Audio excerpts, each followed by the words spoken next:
What's going on, everybody, and welcome to the other side of the Firewall podcast, where we talk about the latest and greatest in cybersecurity news, as well as we highlight those movers and shakers and glass ceiling breakers, those people of color who've made it to the other side of the proverbial firewall. My name is Ryan Williams, and as always, I'm joined by Shannon Tynes. What's up? What's going on?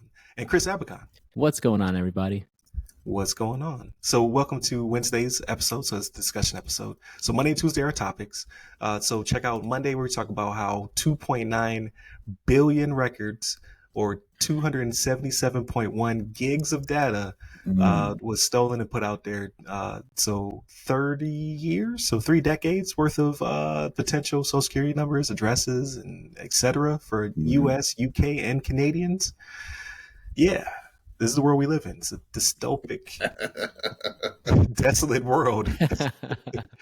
And then Tuesday, we talk about safeguarding the U.S. secrets from quantum computers. So we talk about how IBM has these standards and how it's being applied to the DoD as well as Apple, Meta, and Google. So definitely check that one out. And then today being our discussion, but leaping over. So Thursday should be Ask a CISSP. So I have on Shauna Weatherly. So definitely check that one out. She has 35 years of government acquisition, contracting, you name it, experience. And now she uses that experience to help out small businesses and have the ability to enter the marketplace and do business because small businesses are what keep America going. So she's definitely doing some great work right there. So Fed Sub K is the name of her company. So check out Fed Sub K if you can. And then Friday's everything else. So movies, books, games, all that good stuff. Last week we had a riveting conversation, spoiler free, I might add, about Deadpool and Wolverine, which Daniel was wrong. So just putting it out there. He's not here to defend himself. And then, that's just our everything else episode. But without further ado, I give it to Shannon. All right, everybody. So this article is actually from industrialcyber.com. And the title of this one is DoD proposes CMMC 2.0 rule to enhance cybersecurity and defense industrial base seeks comment. So the U.S. Department of Defense, right? So like we talked about this earlier this week, actually talk about DoD and them trying to get better when it comes to how they do business, right? Or I did at least. And they're proposing to amend the DFAR, right? So DFARS, Defense Federal Acquisition Regulation Supplement, right? So what this does is this is pretty much contractual agreements whenever you're working with the DoD and how they go about making sure that everyone is doing what they need to, pretty much, right? Like to kind of dumb it down. They're looking at making it better, right? And I see this happening because of things that have happened in the past, right? Like when it comes to different things that they've tried to implement and where they're trying to go with this. So they talked about the whole, the 16 different pillars when it comes to protection of infrastructure, kind of, sort of, I guess is what you would call those different types of things. Different protections that are needed. And so what this is, CMMC, right, which is the Cybersecurity Maturity Model Certification 2.0. What it does is it's a framework for assessing contractor implementation, right, for cybersecurity requirements. So it's been a little lax in the past. Like they didn't look too hard and they didn't ask for too much when it came to companies that were working with DoD on actually proving that they were following certain requirements, right? So they're getting a little more strict on that. They're getting better. They're going to get better at what they're asking for, right? So very much needed because, again, when it comes to a lot of things at the DoD and different 3 letters and even when it comes to different infrastructure entities in the United States and how they deal with third parties, they need to do a better job, right? Because it can be far-reaching on what can happen if, for whatever reason, they're getting hacked, right? Like it's like we've already seen it when it's come to ransomware and things like that. We mentioned it.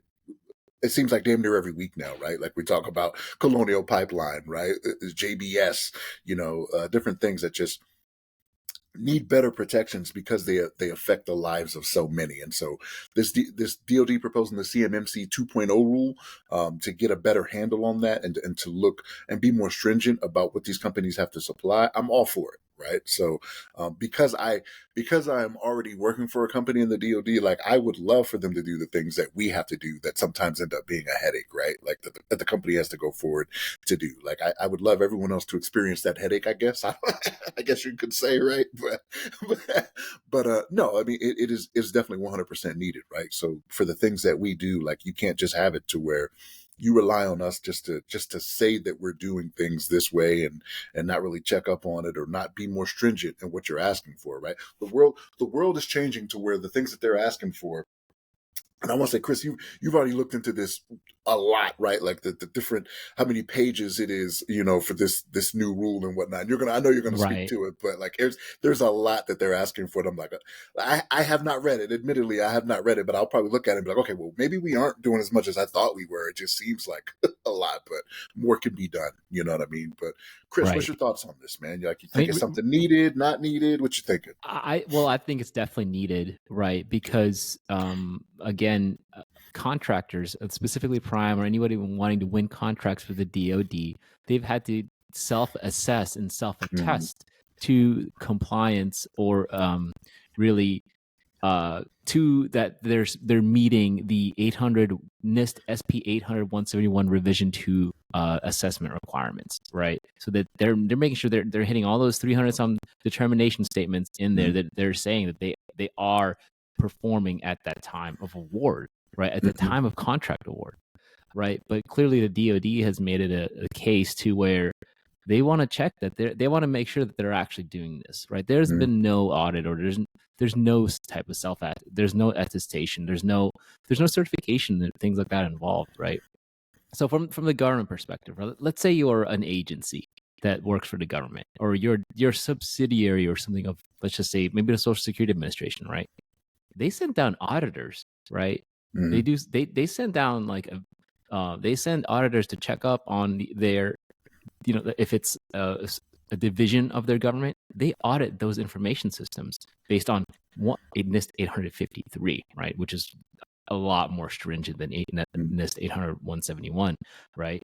But they do an audit, which is paid for by the government, right? In what I assume is probably the case, right? They hire contractors. They've got the big auditors out there, right, or the big federal auditors out there that do that type of support. And they come up with a list of deficiencies, and then they submit that, and they do a risk acceptance of some of those deficiencies, right? So there's clear purview, there's clear awareness of what is needed at that layer, right, within the government. But when we have providers that are contractors, they don't have that visibility, right? It's really visibility from that standpoint, right? So really, this specific proposed rule, essentially is kind of the to me, it's like it's finally happening, right? They're finally saying, hey, contractors, at the end of this, was it 60-day comment period, and then at the final, whenever this rule does get published, you're gonna have to put in clauses for current cybersecurity maturity model certification level, whatever it might be, right?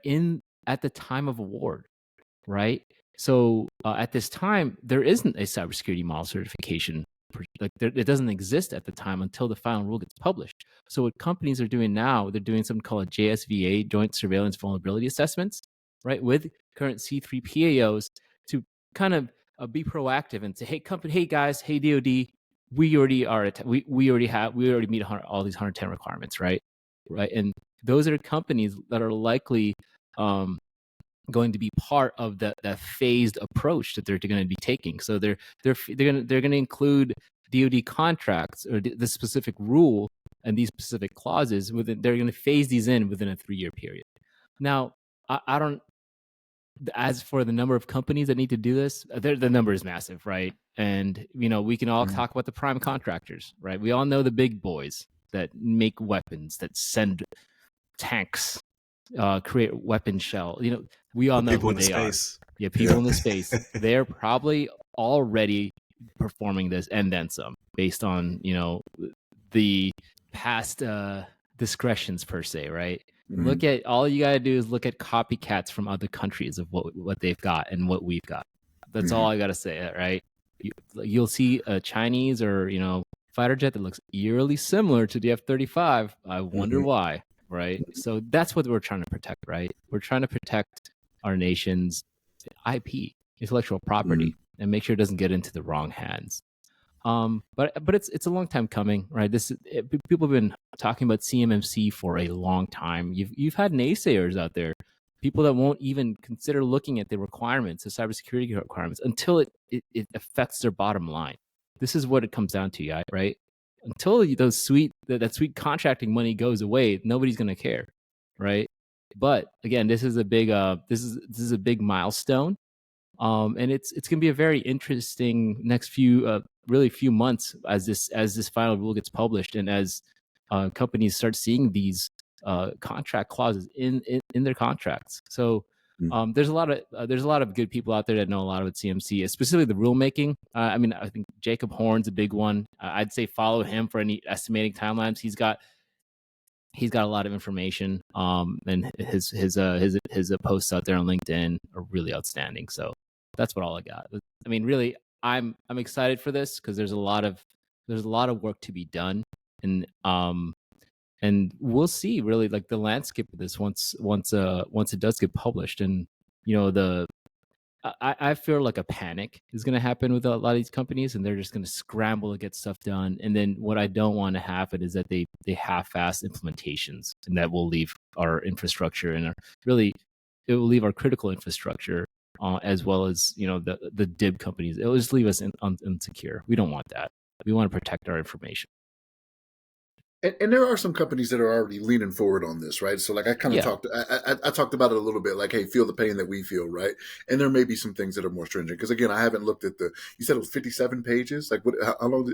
So the proposed rule, the documentation is 57 pages. Yeah. But if you read through all the rules, the DFARS rules themselves, 119, 127, sorry, 7019, and then 7021, they're pretty decent reads. Right. But I would say these proposed rule changes are long because they include comments, right? They include comments and responses to some public comments, right? So I mean, when it comes to actual content, I think I was listening to the Jacob Horn's podcast the other day, and he said there's probably only about 13 pages or so of content that is new in the proposed rule. So you don't have to read the whole thing, okay, because it does have like historical text and everything. But yeah, there's a good 13 pages of it, like that say, hey, look, these are the contract clauses that should be added. They give you like a little template of what it should say, right? They're telling these contracting officers in the military, right, that are working for the Department of the Air Force, right? These guys are going to be putting these contract clauses in these contracts, right? And then the DIB's going to have to, these companies are going to have to abide by CMMC. No, absolutely. So as we progress through this conversation, I realized that I should not have gone third. It's like being the kings of comedy. Like I'm not the Bernie Mac of this show. Like Chris just dropped the mic. No. But with that being said, I'm going to read my pseudo ad, and I'm going to go into a little bit of my thoughts. So just want to let everybody know that the Other Side of the Firewall podcast is growing fast with thousands of downloads, hundreds of unique listeners, and a rapidly expanding YouTube audience. Every week, we reach a diverse group of listeners, from career starters and journeymen and women to C-suite executives and senior leaders in the field. Whether you're just starting out or you're a seasoned pro, our content is tailored to provide value across all experience levels. So if you're a brand or a marketer and you're trying to reach a very unique niche audience of these type of people, then definitely check us out. We're the Other Side of the Firewall, the Other Side of the FW, the Ask a CISSP. Hit up the email address, the other side of the FW at Gmail, and I will send you our rates. We're definitely expanding pretty quickly. We have over 70 years of experience amongst all of the different professionals. Like you heard the clinic that Shannon and Chris just did on CMMC. So like this is definitely your target podcast when it comes to cybersecurity to reach people of all levels. So hit us up. That could be your ad instead of my ad, right? And the Other Side of the Firewall is a proud product of RAM Cyber Solutions and Assessments, or DBA, RAM Cyber, right? It's a new thing. I will have more to talk about in the near future, and CMMC will be right up our alley. So that goes into my part of the discussion. Like we're trying to check all the boxes. You know, I'm trying to get my certifications, all that good stuff. I have a bunch of packages and things to fill out. I left the Department of Defense October of 2022. Yeah, that's when I started my transition. That's when I started doing my skill bridges and things of that nature. I brought up CMMC in all of my pitches to try to sell myself as being your security guy, all the way up to being your VCISO or your CISO or things of that nature like that. The CISO is a little bit punched above the belt, but I kept bringing up CMMC to all those who would listen, and I got the buy-in from technicians. I got the buy-in all the way up to solutions architects. Like, yes, definitely get this on our radar. We would love to talk more about this because it's a requirement that's coming out. And then when you hit that C-suite, it will get shut down because they're like, the government is not serious. The rules are not coming to fruition anytime soon. And we're not going to invest the money right now on something that may disappear in a couple of years. Well, it's been a couple of years and here it is. So you should probably, if not, I'm sure they all have their wheels spinning, right? Those who are primes, those who are going to be sub to the primes, they all have to get their stuff together in order to fulfill these rules and what have you. And I just want to let you guys know out there are no hard feelings. There's just contracts and things of that nature that need to be filled out for Ram Cyber to provide you your solutions and things of that nature. Like, I don't hold any grudges. I'm here to help. All right. So if you're a company who has to get themselves in line with CMC 2.0, I could be here to help you in the very near future. So I just want you to keep that on your radar, and you know who you are. Because we looked each other in the eyes, and you're like, meh, you balked at it. So there it is. But with all that out of the way, like, in all seriousness, yeah, there's a lot coming down the pipe, and it's all good stuff, right? Like when we're initially talking about FedRAMP and things of that nature, again, it was the same thing. It was like, the government's not going to do that, and here we are, right? Like I talk about FedRAMP all the time in some of my meetings, and when it comes to solutions, they have to be FedRAMP like certified and ready to go. You have to go to the marketplace. You have to go find it. It's going to be the same thing here. You're going to be not allowed on the marketplace, or you're not going to be allowed to come into a meeting and team or partner with a company if you don't have your stuff together. So these are all musts. So I'm preaching to the choir. Like there's people at the top of the levels, like now trying to figure out how do we, like Chris said, how do we shoehorn this in pretty quick? And that's not the solution. The solution is like, how do we implement this to standard and above, right? Like you're gonna have to get your stuff together, because if this is going to be the threshold, if this is going to be the standard, then what is 3.0 going to look like, or 2.5, or whatever they go in between to 3.0, and so on and so forth? Because they're going to find you and they're going to figure out that, okay, you checked the boxes, but you were not completely where you need to be, right? Like you fudged the system. So it'd be better for you to be upright and ready and spend that money or whatever it takes for you to get to where you need to be, than for the future of CMMC to have to keep trying to change in order to get you to be within standard, right? So I just don't want that. I don't want 2 years from now for CMMC 3.5, 4.5, or whatever to have to roll out because of these businesses is not doing their due diligence and their due care and things of that nature. So that's my only fear, because I think this is perfect, but I think the writing's on the wall. People drug their feet getting here, and now they're going to have to try to quickly expedite and get ready. And that's my fear, is that now you have to come up with a new set of more stringent standards in order to force people to be where they need to be. So that's just my 2 cents. But so we'll see how it all works out, how it all shakes out. But like you guys said, the big boys, right? Those who make missiles and shoot people into space, they're going to have their stuff together. But what about all the subs and all the smaller teams? Like, are they going to be ready? Because this is an investment of both time and money. And if you, again, drug your feet getting here, then you're going to have to rapidly expedite this. And I just don't want you cutting corners. And see, I feel a little different from you on that. So I think the big boys, I know you said people you looked in the face and whatnot, so I don't think you were talking to the Boeing CEO, right? But No, they're I was doing, I was at I was at Jacobs with knife yeah, hand. yeah. No. But the thing is, those folks that are the large ones that have a lot of government contracts, I think those are the ones that drag their feet, right? Because it would cost so much more for them to implement because of all the contracts they have with DoD, right? Your Boeings, your Lockheeds, your Honeywells, like all of those big folks like that. They're like, we're not putting it like Chris was saying as well. We're not putting the time and money into that because it's just not something that's absolutely required right now.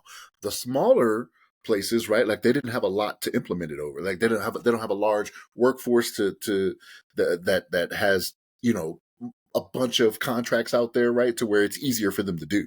You know what I mean? Like assuming they have, you know, the personnel in place that are taking care of some of that stuff, which is kind of the situation with us. Like I'm not on a large contract, right? I'm not in the Boeing, Lockheed, Booz, Mm-hmm. you know, space. So like for us, um, we do a lot of cyber work, right? Like it's not just in my location. At other locations, we do a lot of cyber work. So a lot of that stuff we've already taken care of, right? Like we're making sure that CUI is protected and things of that nature, right? Like on our networks, you know what I'm saying? Not just for DoD, because I'm on .mil networks as well. But like we've done a lot of this already, you know what I mean? So if it with the self attestation, like that's come up before as well, right? Like companies just checking the box saying they did it when they didn't really. But Mm-hmm.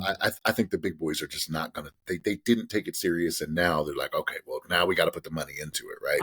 I'm more worried about the subs, right? Because Yeah. subs have MSPs, Yep. right? And we need to know if those MSPs are, processing, storing, transmitting FCI or CUI, Mm-hmm. right?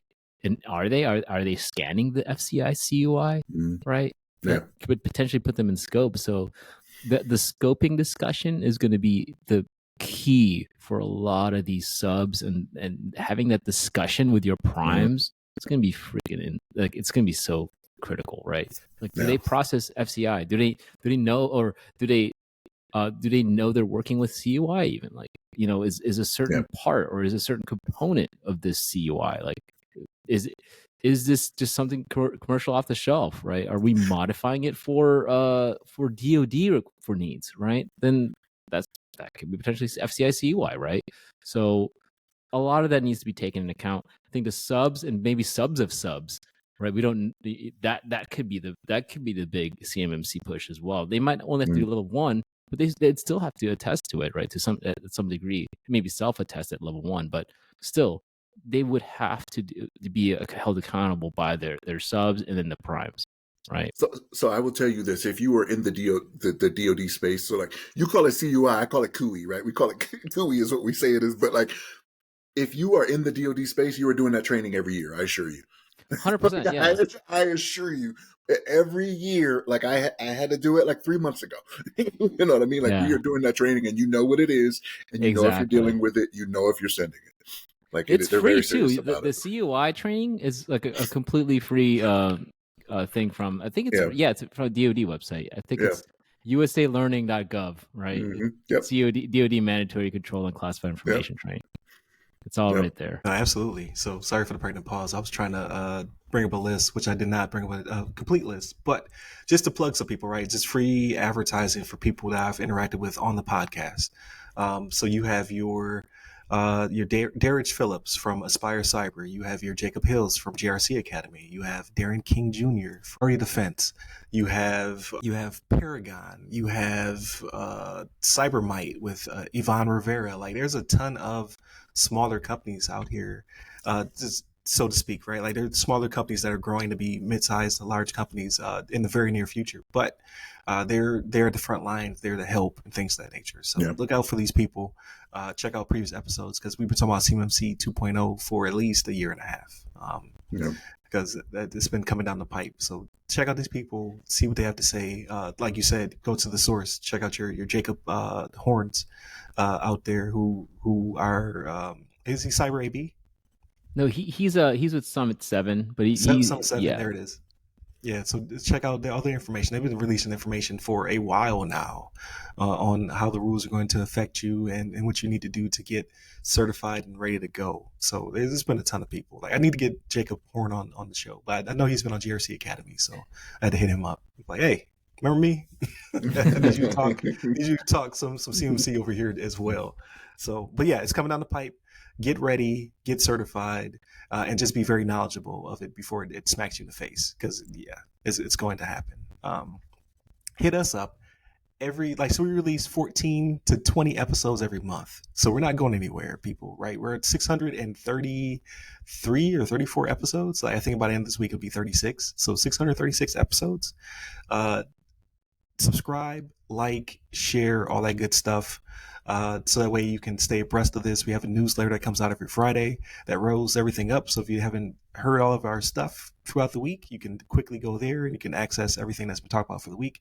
Plus, it has extra stuff in it as well. So slice of life stuff, talking about the future of the company. Look, I get to say that now, and just what we're doing with the podcast. Or we've been added to Repflix, so REPPED Flix FLIX. It's curated content, people of color who are in the space. So I'll talk about more of that on the Friday episode. And Dr. T and what she's doing over there on that platform, which is amazing. So hit us up at all the websites that go by our name, the other side of the firewall, the other side of the FW. Hit me up personally. I am at RyRy Security Guy. That's RYRY Security Guy. You can find me on all the social media platforms. And where can they find you, Chris? You can find me on LinkedIn under Chris Abacon, last name spelled A. Bacon. There it is. Stay safe. Stay secure.